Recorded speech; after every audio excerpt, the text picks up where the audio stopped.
बिस्मिल्लाहिर्रहमानिर्रहीम। अस्सलाम वालेकुम नाज़रीन करामी, उम्मीद करता हूँ कि आप सब लोग खैर वाफ़ियत से होंगे। तो नाज़रीन, आज आपको बताते चलें कि आज और आने वाले मज़ीद 3 से 4 रोज़ के दौरान मुल्क भर में मौसम कैसा रहेगा, कौन से इलाकों में शदीद बारिशों का आगाज़ होगा और कौन से इलाकों में शदीद गर्मी की लहर जारी रहेगी।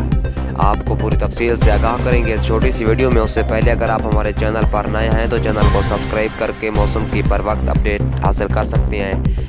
तो नाज़रीन, आपको बताते चलें कि 15 से 20 अप्रैल तक मुल्क के बेहतर हिस्सों में शदीद बारिशों का अलर्ट जारी हो गया है। नेशनल डिज़ास्टर मैनेजमेंट अथॉरिटी ने 15 से 20 अप्रैल तक मुल्क के बेहतर हिस्सों में शदीद बारिशों का ऐलान कर दिया।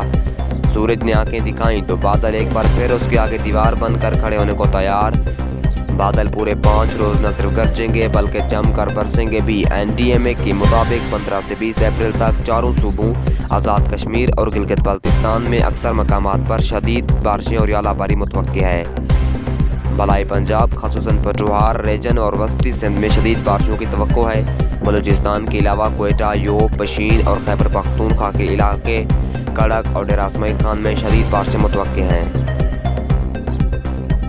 नाज़रीन करामी, अगर आपको हमारी वीडियो अच्छी लगे तो वीडियो को लाइक करके चैनल को सब्सक्राइब करना ना भूलें ताकि मौसम की और दूसरी खबरें आपको बर वक्त मिलती रहे।